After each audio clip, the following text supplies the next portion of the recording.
Okay, so I want to welcome all of our students to this Jobs Outlook Town Hall. We're very, very happy and fortunate to have, well, right now we have 3 of our guests online, and we should have the 4th online pretty quickly, but we didn't want to delay. We've only got an hour together. But I want to thank you all for joining us. We've got a number of students who are very, very curious about what's going to happen, really happen come June, obviously, which is just in a few days, but they'll graduate towards the end. Some of them will be graduating towards the end of June. And we know this already, that some of the students have had offers and they have been put on hold, and some have had offers and they still are live and they plan to start working later in the summer perhaps than what they thought, but that's kind of what we've been hearing from students. But they're all very, very interested in knowing what you all are seeing in the market. So let me go ahead and introduce our guest. I'll start with Mark Katz, and he can say hello, but Mark is Senior Managing Director and Co-Office Head here in Denver at Jones Lang LaSalle. And Mark, you want to say hello to everyone? Hi there. Thanks for having me. Excited to be here. Very good to see everyone. Very, very good. Looks like Brian's in his office. I'm kind of jealous of Brian is in his office. That makes me very upset. I need to be in my office. Sorry. Keep going, Brian. I think he's faking it. Yes, Mark, I am. Oh, Chad's in his office. Go ahead, sorry. And then we've got Brian Waterman, Executive Vice Chairman of Newmark Knight and Frank. He's sitting in New York, I believe. Yep, I am. Thanks for having me. Appreciate being on this. Happy to share whatever we can. Very good. We have Chris Lockey, who's Executive Vice President, Enterprise Chief of Enterprise Client Experience Occupier Services Global for Colliers International. Thanks, Barbara. I'm really excited to be in the panel and share some optimism with everybody on the call. Very good. And I see Chad McWhinney now. And so Chad is Chief Executive Officer and co-founder of McWhinney here in Denver as well. Thanks, Barbara. So I really appreciate all of you being here. And we've got some questions we want to start with, but I want to remind the students who are on that please go ahead and start posting your questions in the Q&A platform right from the very beginning. Towards the end, we're going to allow a good 15, possibly 20 minutes to allow your questions to be asked. And how that's going to happen, I want to introduce Cece Smith for those of you who don't know Cece, but she's actually going to be pulling the questions from the Q&A and asking those questions towards the end of the session. And we'll get in as many questions as we can to these panelists who have graciously agreed to be here and support you in learning more about what to expect in the coming months and possibly year in the real estate industry. So the way we'll do this, if you don't mind, there's a few questions at the beginning that I'm hoping each of you will respond to. And then there's a few questions towards the end of my portion that those of you who want to share something about in response to those questions, please feel free. But I want to ask this question to all of you from the beginning. And again, we can just go, we'll start with Mark, Chad, Brian, Chris, and then we'll go the other way, Chris, Brian, Chad, and Mark. But the first question I had was to just share with the students the overall impact of COVID on the real estate market in your particular venue of the market, and kind of tell us what's happening and how people are responding. And again, we'll start with Mark. Sure, that's a big question, so I'll try to be quick because that's nuanced. But just as a reminder, so I'm on the capital markets side of Jones Lang LaSalle. I lead the Denver office, so debt, equity, investment sales, all product types. So generally, our world has come to a crashing halt like most people. But I think what's really important for people on this call to understand is, from a capital markets perspective, we went into this with the largest amount of capital allocated to real estate in the history of our business. So we had tremendous amount of equity. We had tremendous amount of debt markets. We had great functioning markets.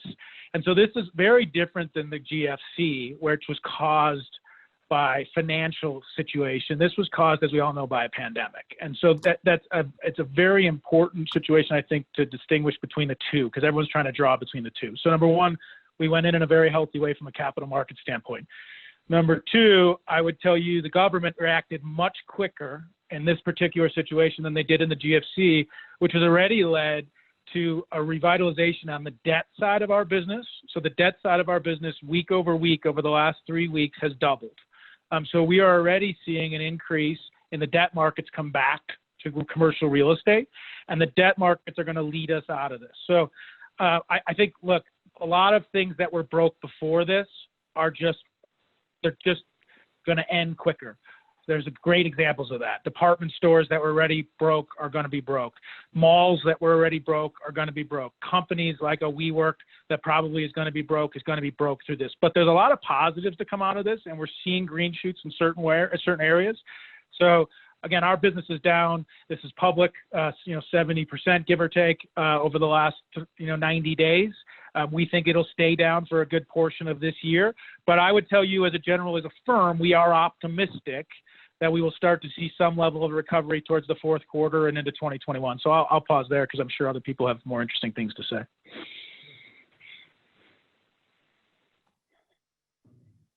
Oh, Barbara, you're on mute, Yep, on mute. I got it. I caught it.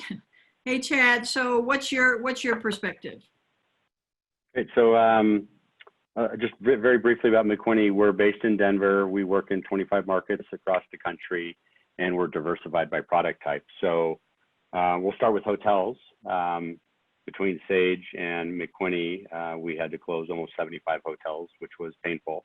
However, as of the last week or two, we've started reopening all of those hotels, and we actually had some hotels this weekend running over 80% occupancy. Apartments tend to be doing fine. We're giving some concessions, but people are paying about 95%. Industrial is great, and most of our land is very lowly levered and fine there.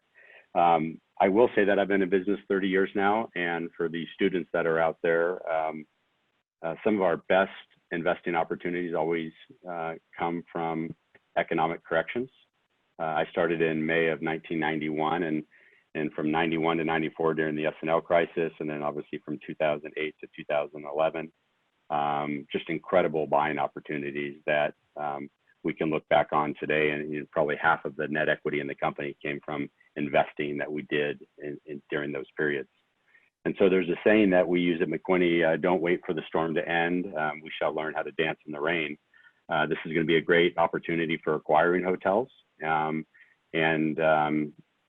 We consider ourselves a real estate investment company that does development, and we also do acquisitions. And so we have made a lot of offers, actually just won our first deal a couple days ago to acquire a hotel, and we think there's more that will come. And just like the speaker, Mark, before me said, this is very different than 08 to 010, where you really had a significant pullback in credit. What you had happen here was clearly a pandemic, a shock to the system. And you're having the opposite happen right now, where you're having the basically entire global financial community put a lot of stimulus towards this, which potentially could create problems down the road. But we're still very bullish on real estate. 70% of our portfolio is long-term fixed rate debt, so we don't have a lot of debt maturities. And there's always opportunities in the real estate market. The key is to focus long-term, make sure that you don't have a lot of debt coming due at any particular time, and continue to focus on your vision. And that's what we're doing at McQuinney. Very, very good. All right, Brian, what's things look like for you, both in the East Coast in New York and across the country? Well, thanks for having me. So obviously, Newmark is in 90 countries. We focus on a lot of different parts of the market, whether it's debt, equity, representing landlords, representing tenants, working on the project management side. And so we've had a lot of lessons that we've learned as other countries have shut down in terms of what has happened, what the endpoints look like. I think that where our industry or our business has changed in the short term is we've truly become advisors and holding a lot of hands in this process. So I think most people in the real estate market, whether it's been landlords, tenants, lenders, are looking for information. And we really have become more of a disseminator of information in real time of what's going on within the marketplace. Incrementally, there seems to be a new issue du jour every week, whether it's, force majeure clauses and leases in the beginning and, defaults by landlord, defaults by different parties within different types of the business. We've been trying to get that information out real time. I think what's a little bit different, I've been in Newmark 35 years, and obviously we've lived through the crisis in 92, 93. We lived through a crisis in 97, 98. We've lived through 9/11. Is that there were kind of endpoints to those periods where you kind of had real data, you looked at it from an economic perspective. The troubling thing that we've been challenged with is looking at endpoints to this event. And so it's really looking at it from the perspective of, from the endpoint, what happens. And we do believe that, there is a positive outlook once we get to that endpoint. I don't know whether that endpoint is a vaccine or a proper treatment for COVID-19, but coming out of it, there were some cracks in the fundamentals to the marketplace. And they were starting to show. Mark talked a little bit about it as it related to WeWork, and there were certain things happening within the market that were starting to show signs of erosion in the market. But overall, the market was in a good place. When we start to look at coming out of this, do we believe in the work from home model? Do we believe that that is the future of New York City office or global office? Maybe for some people, but I think by and large, the reason why people go to work is beyond just working, is being part of an ecosystem, being part of a collaborative work environment, being part of an ethos and a culture that you can't get from working from home. So when we looked at people talking and we put out surveys and their response, only 10% of the people really do have a desire to work from home. Most people have a desire to be in a workplace. So we still believe in the future of the workplace. We still believe that there are opportunities to grow the real estate market, but it is going to be a little bit of a tough sled for the next 12 to 24 months as we start to reopen these marketplaces. So there are 3 markets that are reopening really right now: Florida, Georgia, and Texas. And there'll be pretty interesting test cases to how the business economy comes back in those marketplaces. A lot of other cities are behind that. But we certainly in New York are trying to take a lot of direction from our Asia offices in terms of how they went through the reboarding process and reopening their markets. So we're optimistic as a company, for sure. Very, very good. All right, Chris, what's your perspective? Thanks, Barbara. And just maybe tie some threads together from Mark, Chad, and what Brian suggested, agree with all and everything that they've been saying. My perspective comes from ensuring that our over 100 global enterprise clients and ensuring that they're getting the service that they need to help them through these times. And as you can imagine, the questions are coming fast and furious. I'll tie into 3 key remarks or marks that I think were touched on. The first is remote work is here, and we proved it works, and it's here to stay.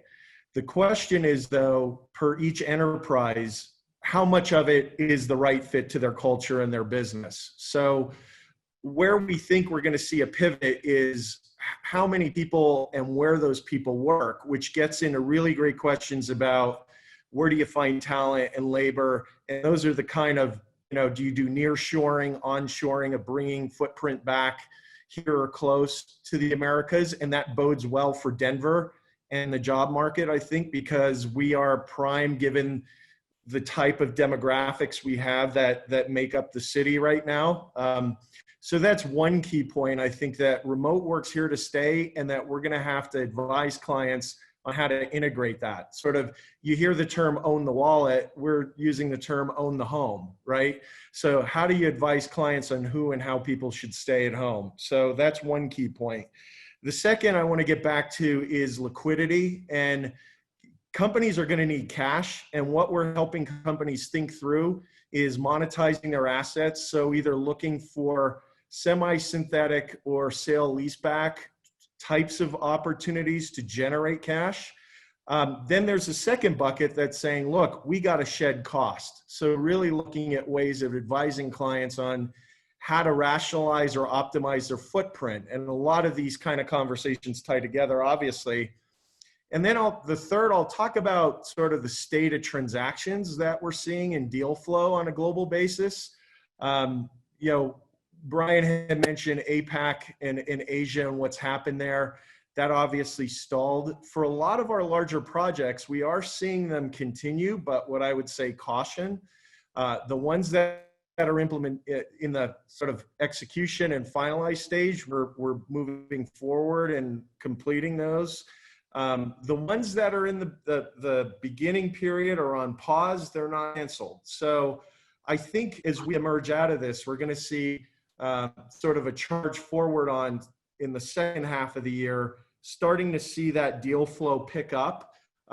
Not many have really canceled, which is a good thing, but they are, we are questioning what is the project, given what we're seeing from both the workplace and the direction from where the future business is going. Very good. That was excellent. Really great information. Thank you. I want to remind the students, plug in those questions, keep them coming so that we have a nice list by the time we get to towards the end here. Second question is really, it's really about how your particular companies have responded to the challenge from a workforce perspective, meaning, what's been, are companies holding tight with their employees? Are they doing layoffs? Are they doing furloughs? Are they cutting back hours? Are they modifying compensation packages? What has been the response directly on your own company's workforce and management of that? And Great. we can start with Chris. Yeah, we'll start with Sure, Chris. I'll dive in. I'll start with the Darwin quote that it's not the smartest or the strongest, it's those who adapt that make it through these kind of things. So I think a lot of us are looking at adaptation and what next. And there are two parts to that. One is, yes, we've had to do some, let's just say, realignment of resources and getting people in the places that need to be doing the work. And part of that takes some share of looking at short-term furloughs or some, executive leadership stepping up and sacrifices as well, which we've all done. But where we're starting to see the opportunity is shifting into a point that Brian made again around advisory services. I think the marketplace, at least from a service provider standpoint, the best thing we could do is be that proactive advisor and help clients figure out where they need to go and how to get there. And that takes a couple forms. One, published thought leadership. We've been bullish on getting information out there. Even though it may not be complete, clients are really looking for status and information as to where do they turn next? What should be looking at as the signpost? How can you help us think through what we're going through? And the second is really sort of realigning our service offerings. I think that as the way the industry is going to mold, it'll be interesting to see how some of the core sort of delivery of space is going to shift based on how the market shifts. So I think where we're really excited is, especially on the occupier side, is to be able to get into the C-suite, get in with heads of real estate, and provide this opportunity to leverage real estate as an enabler for business change. These businesses are going to change because of this. And we have a real opportunity to say, here's where you should be, here's how much you should have, and here's how you should go execute on it. in those core and critical markets that you're in? Thanks for I that. think from Newmark's perspective, we were one of the first cities really to shut down. So we immediately occupied our business continuity plan. We had everybody work from home. We were pretty well set up to do that. Obviously, in this type of market, when you're transactionally based, people are not necessarily looking to, and Newmark really operates as teams. People are not necessarily looking to onboard new people, obviously, during this time because transactional work has gone down. But overall, our first and foremost concern was for the employees, and we activated that plan. We got everybody from working at home, and we still maintain everybody to be at home unless they really are essential workers need to come in. I think that as we move forward, we are trying to help occupiers and owners understand how they should be looking at real estate, not in the pre-vaccine phase, because I think most people are going to onboard their employees in a 20 to 30% range in the beginning as they get back into the office, but rather what does the world look like beyond the event? And I think that has been one of our biggest concerns. So we've worked very closely with our workplace strategy group and really try to look at what does the work environment look like tomorrow, right? And be forward thinking, be smart in terms of our advice to our clients, in terms of how they should be looking at the work environment and what's going to work and what isn't going to work from the past. And so that has been one of our biggest focus and our biggest demand from our clients, which is let's figure out what tomorrow looks like. So, and that's been our biggest focus right now. Sounds good. How about you, Chad? Yeah, so our hotel group, obviously we had to do a lot of short-term furloughs. We started bringing all those people back.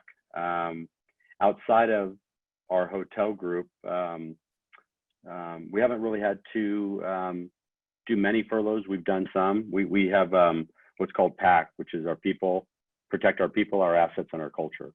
And so when it comes to our people, we obviously did a little bit of attrition first. We did some short-term furloughs. We did do some temporary salary adjustments. And then there were a couple layoffs, but they were pretty minimal. We're very long-term owners of real estate, both developers and investors. And so our people are our most important asset. And we try to stick to the vision, focus on the long term, and we will get through this. We always do. And we're already starting to see things unfreeze and pick back up. I think in Denver here tomorrow, restaurants open back up, and this too shall pass. Yeah, very good. Very good. So, All right, Mark. Yep. So actually restaurants opened on Monday. So we actually called 50 restaurants last night in Denver. And it was interesting.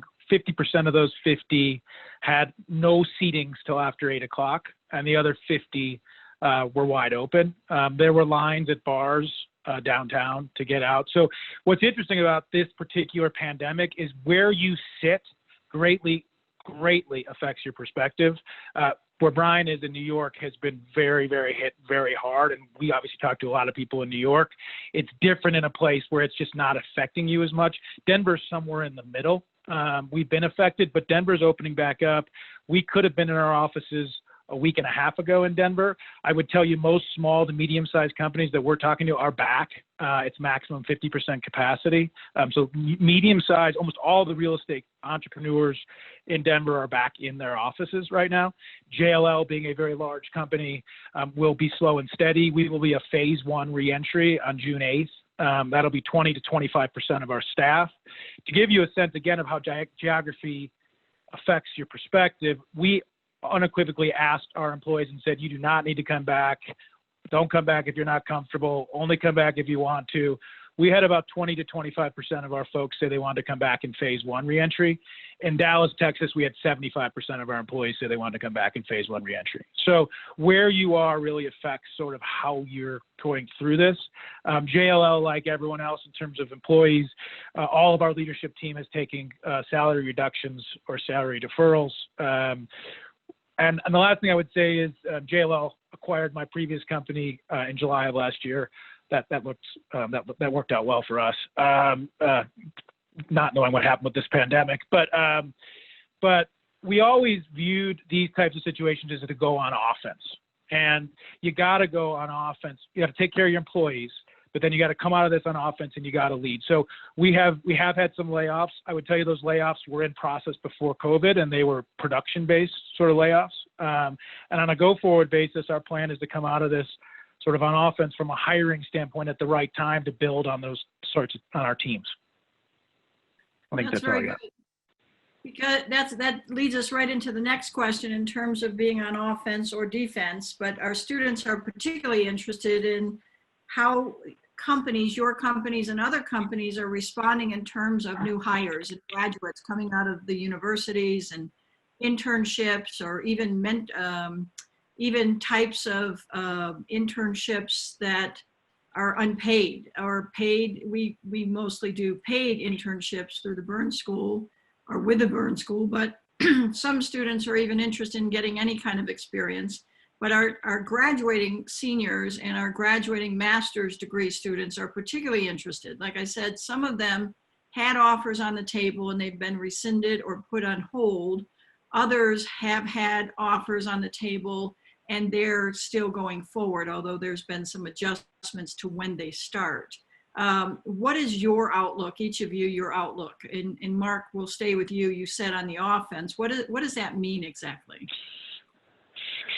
Well, I would say three things. Number one, we are holding hires that we made previous to this, including actually a DU hire that's going to start in the fall.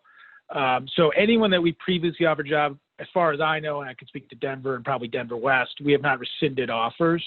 We are keeping our internship program. It will be virtual. It will be reduced, but we are keeping a paid internship program. So we've worked very hard to make that work.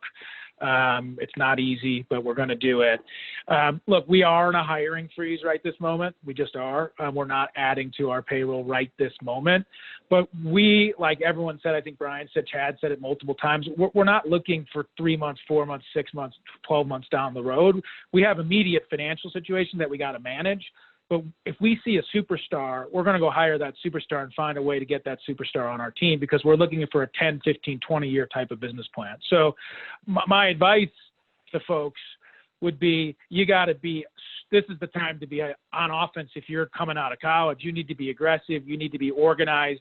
You need to be working your network as hard as you humanly can. You need to be keeping lists. You need to be calling folks and doing Zoom meetings. I would consider working for free in the near term. Absolutely. If I had the right, Chad called me and said, hey, I'll let you run around and work for free for me. I'd take that job all day. So I think those are the types of things you need to do in a time like this, because this is not a normal time. But I think that'll benefit you long term. I really, truly believe that. That's excellent. Excellent advice. What about you, Chad? Very, very similar to what Mark just said. We do have a hiring freeze right now. That it's going to be short-lived, because we're already starting to see demand come back. And with that being said, to the students out there, just remember that profit follows value. And right now, especially where you're at in your career, really focus on adding value to people's lives. Don't focus on making money. I mean, obviously you got to pay your bills and things like that. But a lot of people, I find they focus on the money, and it's the other way around. Focus on adding value. And the people that add the most value are going to get hired the first. They're going to get paid the most, et cetera. And I think if you stick to that simple rule, you'll do very well. Thank you. I agree with Mark and Chad. I mean, this is a business that's about intelligence, it's about being aggressive, and it's about personality, and putting that whole package together. And I think now more than ever, you need to really be aggressive in terms of your pursuit of what you want. And I don't think Newmark does not have a public policy right now that says we're in a hiring freeze, but people are being cautious as it relates to onboarding new hires. And I think if you're aggressive in this marketplace and you can bring value to people, there are opportunities that are out there.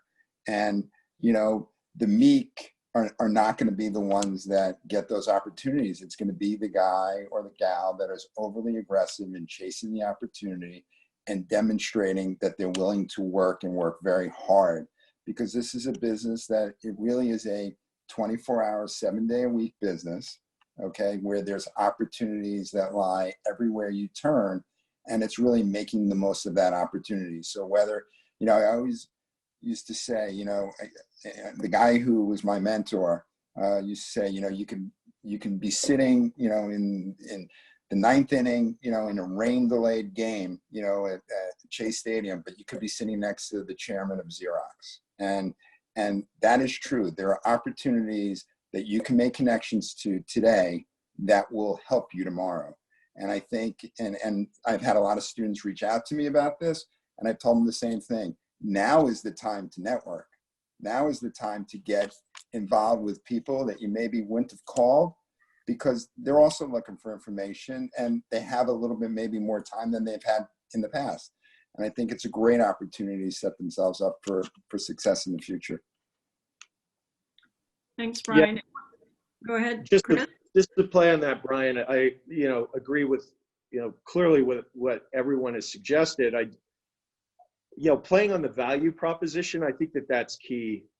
Really understanding who you're talking to and what value you bring to them is the most important piece, as well as being different. I mean, you need to know what your differentiated proposition is that you're going to bring to help someone. Really understand their organization, what they're focused on, do your due diligence, and then, as everyone said, really go at it and be confident that, hey, I bring something different to the table than what the last guy is who walked in the door, or gal who walked in the door in order to do this type of work. And be hungry. You know, you're at a great time in your life. There's a lot of uncertainty, but you have 25 years of your life to work at a position. Really sort of go out and explore, and then target what you want to do and explain why you're different and why you create value. You're going to create value for that organization. And, you know, back to what we're doing, we're selectively looking at those opportunities. Like everyone else, you know, we're not in a proactive hiring position, but we are being very opportunistic when we see those sort of statements that say this is something that, or someone we really ought to look to that really enhances our platform. I want to do a follow-up on this question before we turn it over to the students. So when you say that you're looking for that rock star, that exceptional, what is it you're looking for in that? In other words, what is it you're going to see in someone that says, hey, this kid is different, this young person is different? I'd say two things really fast. I would say number one, I think Brian hit it. I'm looking for someone with passion. I'm looking for someone that has a love for what you can say, that you can see that they have a passion for what they're trying to do. If you guys have never watched the Steve Jobs clip on passion and passion on work, it's one of the greatest clips on the internet. Just Google Steve Jobs passion, because it basically says if you don't love what you do and have a passion for what you do, why would you ever do it? Because what Brian said, this is such a hard job. Real estate's a grind. And you got to have a passion for it. And I think the second thing is do your research. Like, it amazes me the amount of people that walk in that I used to meet with, and they hadn't done research on me or on my old company had a policy that we used to meet with every producer on a leadership team before they would hire us. I flew down to Texas. I knew where every single person went to college. I knew what they did in college. I knew what they majored in. I figured out a way. I spent days at a Starbucks doing research on each one of these individuals. I think that's the type of preparedness that it takes today to be that prepared when you walk in, because you only get one shot to make a first impression, and you better be prepared and have passion. You know, I don't know what other of the panelists think, but, you know, in the age of technology, I think it's very easy to hide behind telephone, you know, text messaging and emails. picking up the phone and calling people and having that interaction and chasing somebody is a skill that is necessary in the real estate business, right? And so if you want to be in the real estate business and you've done your research and you do have a passion to try to get into one of these companies, it's pursuit. It's part of what the business is eventually about. And so often I get an email, but there's also no pursuit on the other end of that email, right? And so, I think that it's a whole package of what people are really offering, and don't hide behind the text message or the email. Pursue what you want and go for it, because that is a big part of this business. Whether you're chasing a deal to acquire, whether you're chasing a deal, or a tenant or a landlord, though it's a pursuit business, and that's an important skill beyond the analytics and everything else. Because obviously, if they're graduating from Burns, and Daniels, there is a skill set that they bring beyond, just the passion. And so you got to put it all together to get some of these jobs that are out there. Super. Yeah. Anything to add to that, Chad? I'll just agree that what's been said, and that Steve Jobs clip, he's actually with Bill Gates, and it's one of my favorite interviews. If you guys Google it, passion and commitment. I mean, at the end of the day, when you're super passionate about something, you love it. It's not work, and usually you're probably committed to it also. Very, very good. Okay, I think it's time, CC, that we open up some questions from our students, and hopefully you've had the opportunity to pull some from our platform there, our Q&A platform, and if they're directed to an individual, we can do that. If they're directed to the panel, let's see what we've got.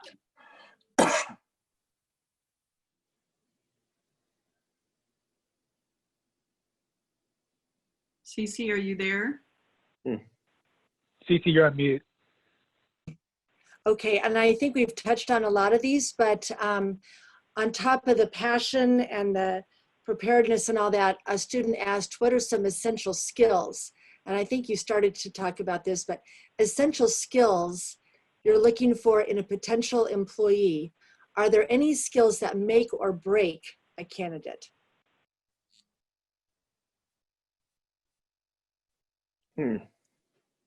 I'll dive in. Just to start, I think it plays on being polished, confident, understanding, how to talk to people, look them in the eye, be confident, and understand that this is a collaborative business. I think that's what a lot of us are talking about, is how you collaborate with someone. You listen. You've really got to show that you can listen, be empathetic. A lot of the emotional intelligence skills I think are really important in our industry, because it is, even though we're focused on the built environment, it's still driven by people, as everyone before me suggested. And then I think really, the last question is, understand how you do something and show someone how you think, what your process is, what differentiates you to get to a solution, and take a problem and just challenge, here was the challenge, here's how we work through it, and here are the results. 3 simple points. It's amazing how many people miss that last piece, the value creation, and be able to articulate that in a really thoughtful way. And then I think people will listen to you if you come in with that mindset. I think that in this environment, a lot of what we do is financial engineering and structures of deals. And I think the ability to understand and really be able to put together Excel modeling gives you an ability to sit at the table, even if you're at a young age, because a lot of the older guys really don't know how to model or do the physical model themselves. And I tell my son, who's at University of Denver, that he really needs to understand and own modeling, right? Because it is one of the key attributes that you have, the intelligence modeling, as well as the financial modeling that you can bring to the table that allows you to sit next to that decision maker, because in all likelihood, He can tell you what's wrong with the model and where the numbers may not work, but he couldn't tell you how to put it together. And I think it's unbelievable to me how many times people come and sit with us and really want to get into the real estate world, and they don't have that capability. They struggle with that capability. And I think it's a very, very important skill set beyond the other passion piece and the ability to articulate your points and the ability to communicate. You know, I'll just add to that what's been said, and I often tell people if you want to be in real estate, you got to make sure you understand finance and you have to understand economics. And time again, I meet very, very great people, very qualified people, but they don't understand finance and economics. And my daughter's getting ready to go to CU as a freshman, and she enrolled in business school, and she asked me for my advice, and I said, definitely take some finance classes. And obviously I try to teach her as well, but really understanding economics and really understanding finance. If you understand that, it's kind of like the foundation under your house. You know, everything else tends to work itself out, and it'll help guide, make decisions, etc. The other thing I like to add is some of the most successful people I know have the biggest perceptual maps. And to get a big perceptual map, it's the places you go, the books you read, and the people you meet. And so continue reading, continue networking, meeting people, continue traveling, benchmarking, etc. And you guys are all young enough that as you continue to do that, your perceptual map is going to continue to grow, and it's going to allow you to really add value in meaningful ways. Yeah, I don't know if I have much to add. Again, we hire for analyst positions in the capital market side, so modeling and Argus and things like that are basically essential. We do say we're looking for a unicorn because we only hire analysts that we ultimately think are going to be producers, and so we need someone that has that passion, that has the sales skills, that is personable, that has some of the stuff that Chad talked about, also has a great modeling background, and it has the financial acumen to do it. I always say I would have been a terrible analyst. JLL/HFF never would have hired me. But we are looking for both those combined skills. So like now, look, I don't know how much Argus, I know some Argus is taught. For our world, Argus is essential. If you can maybe go get Argus certified. It costs some money, but it's an investment. If someone walks in and says, hey, I've got Argus certification, you don't really know Argus, but it might differentiate it from the other 4 that don't have it. So things like that you can do maybe in your time off here to sort of up your resume a little, I might think about doing. Within our program, we teach 2 financial classes, financial analysis classes and financial modeling, 2 of them probably taught by one of the best professors out there in the universe, Jeff Engelstad. But we also teach Argus. So not every student takes it, but it is available to many of them. But any kind of continuing education during this period of time, and that's something you want to do ongoing anyway, is what I can share with the students is you don't stop learning because you graduated. This is a time when you now pick up every kind of skill set that might become available to you that would benefit or give you an edge in the market. So let's see what other questions we've got, CC. Just add, Argus is an essential tool that you need to know if you're on the buy or sell side. I mean, it's an important tool to have, for sure. Okay, this is a follow-up question for one of Brian's comments earlier. So what does tomorrow look like for employers that employees should be planning for now? I think that most employers believe that we're going to get back to a similar state to where we are right now after a vaccine, except perhaps de-densify a little bit from that perspective. I think that what we're trying to advise people to do is look at it from what you design today being really flexible for tomorrow. So that if you did need to adjust, because if this comes back, you have the ability to be flexible in your workplace. I think that looking at quality of life things within a building, fresh air, well certifications, things that were starting to be on the forefront. We went through an era of LEED certification, but I think WELL is going to take a bigger priority as we move forward, because it really talks to how an employee engages with the building. I think that there needs to be a better partnership with owners and tenants from a office operational perspective. I think that they need to be partnering for the well-being of the employees. That's an important aspect. And I think some of the things that are happening within buildings, and certainly Denver has buildings that have amenities, but New York has some amenities, and we were gearing ourselves more towards building type amenities.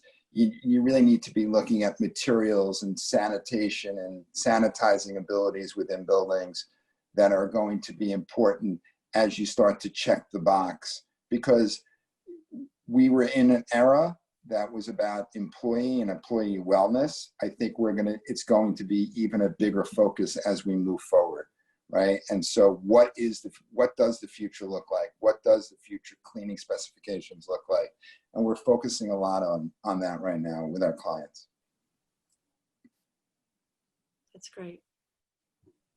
Yeah, just to maybe follow on that, we did a webinar last week, and we asked a survey and got a number of responses, but 75% of the occupiers that we got feedback from, agility and flexibility built into future sort of plans, buildings, anything is going to be key. So that's the first piece. And then I think when we talk about flexibility, it's not about, just jumping to co-working. It's really sort of a blended hybrid now we're going to be looking at to support sort of large corporate enterprises. Flex, I believe, I'm bullish on it moving forward. I think it's going to have a bigger role in being able to support that intermediary space between working at home and working in an office. What it ends up becoming, I don't know, but it probably isn't the model today. But I believe that, looking at the rebalance between where people work, how they work, there's the asset types are going to get, I think, going to be in flux. And it's going to create other opportunities or new opportunities to push the way people think and people work. You're also going to need more robust technology for most of these buildings. Eric Schmidt was on CNBC, I think 2 weeks ago, and he did discuss the fact that he doesn't believe that the office world is dead. He believes that it will exist, and it will exist very much like it did before. But owners and tenants really do need to focus on more robust technology infrastructure in order to be operational for the future. So better technology to integrate from home if you needed to, better technology so there's no need for as many face-to-face meetings within office environments. Things like that are pretty important.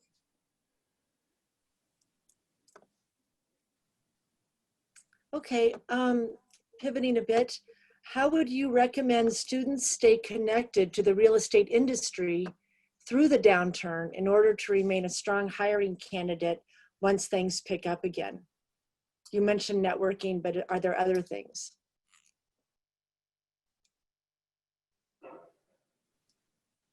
I would just say I'm spending a lot of my time right now calling into Morgan Stanley and Goldman Sachs and a lot of the other forecasts that are out there, just about the economy in general that obviously impacts real estate. And so being a very good student, continuing to read, listen, learn. RCL co-host a CEO forum call that I've been attending, and just trying to get as much collective wisdom as I can. And I think you can never have too much of that. Yeah, I think posting your viewpoints on social media too. If you have some insight and have been doing research that people want to hear, get it out there. There's so many avenues that you can publish and blog on topics and get feedback. I think that that's really important. And go out and be prospective and look at a project and try to prospect it and develop something that you think someone might be interested in. And then go pitch it. People are looking for that kind of entrepreneurship and that kind of enterprising spirit. I think going back to the sort of tenacity and the way Brian sort of suggested, go out there and really show people what your value is. Go invent something, take action. Just because it's a downturn, those are opportunities. Where are those opportunities? Unearth them and present them. People will listen. They may not want to move forward, but they'll respect the fact that you've taken the initiative and you've shown others where you can take a property, a project, and turning into something else.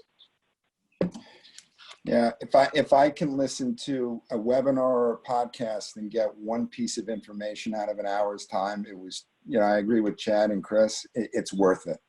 And I've spent a lot of time listening to a lot of smart people talk, because it's taking away something that just, puts another arrow in your quiver. And it's important that you have as many tools as you can to be able to talk the talk when people want to start talking again. And I think it's an important thing. I'd also suggest to our students that, we have a lot of alumni who are working. There's a few of them on these between these two panels, actually.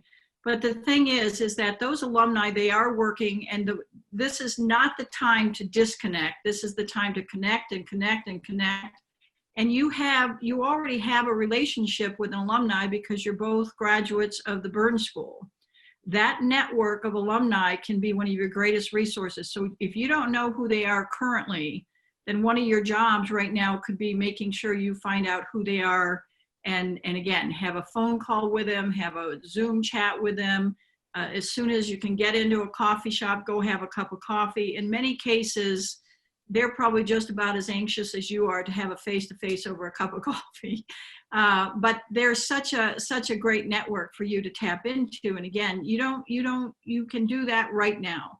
And the more you do that, not just with alumni, but also with anyone in the industry who's currently working, you want to just connect and connect. And I just think you've heard that several times, but don't forget that network does exist there to support you. We got time, Cece, I think, for one more question. Okay. Considering hiring is on hold, is there an opportunity to go out on our own? Seems like an optimal time to jump into entrepreneurship, especially if debt markets open up. No. Okay, moving on. I'm just kidding. Look, look, I'm a huge believer in being an entrepreneur. I can tell you, as someone who tried to do what Chad does and failed pretty miserably in 2007 and 2008, it is not an easy thing for everyone as successful as someone like Chad or some of those other groups to build a business. It's a really difficult thing. Look, if you have a brilliant idea, or you got an in, or you got something like Chris said, like we're all go-getters. We believe in it, but this is you're in a long-term game here. And I think if you take the right job, and most important, the right mentor. Like Brian said, he had a great mentor. I'll never forget my mentor. That first mentor, I always tell people, you can work at not a great company, but if you have a phenomenal mentor, that's okay. You can work at a great company and have a terrible mentor. That's no good, right? So you really need to pick who you align yourselves with and attach your sort of, get on that horse. So I would be very cautious personally about starting a business right now. But hey, lots of people do it.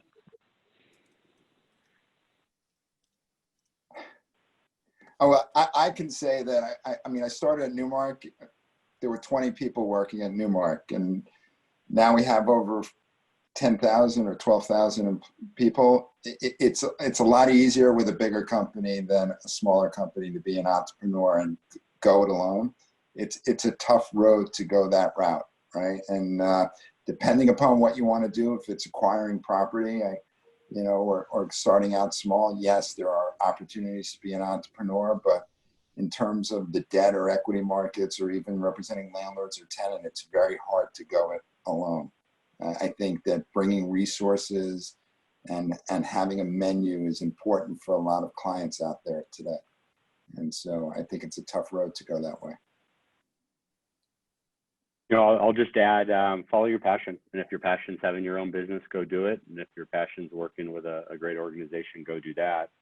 I think the most important thing is make sure you work with people that you like that you know and that you trust and that you can learn something from and that you can and add value to their lives. And I think all of us on this call could easily talk about the people in our lives that really mentored us when we started and really passed along that knowledge. It's one of the reasons I wanted to take this invite when it came through. I remember John O'Mara, who has since passed and helped start the Inverness Business Park in South Denver. He said, Chad, when I reached out to him in my early 20s, he said, he met with me and I said, thank you. And he said at breakfast, he said, just do me a favor when someone reaches out to you in the future, make sure you pass it along too. And so whether you want to start your own company or not, that's your decision, but just make sure you do what you love and do it with people that you like, know, and trust.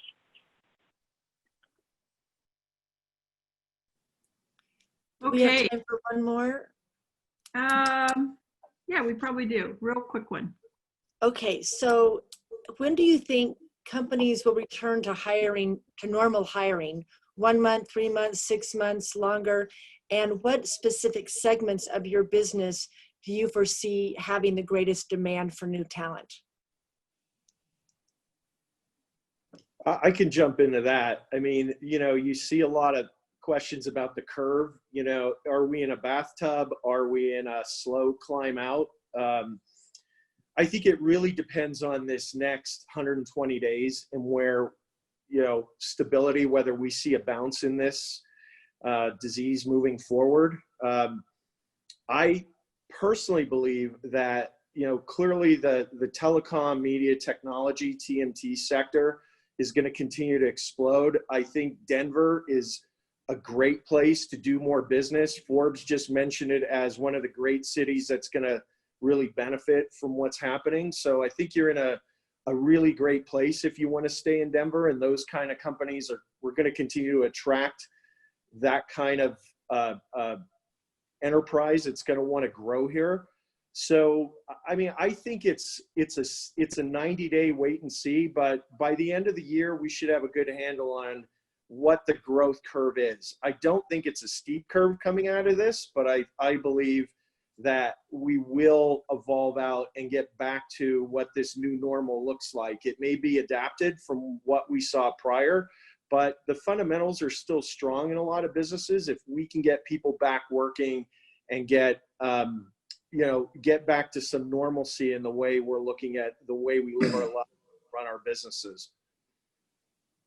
And the only thing I'd add is two things. Number one, like I said earlier, if you're a superstar, we're going to find a way to get you on our team.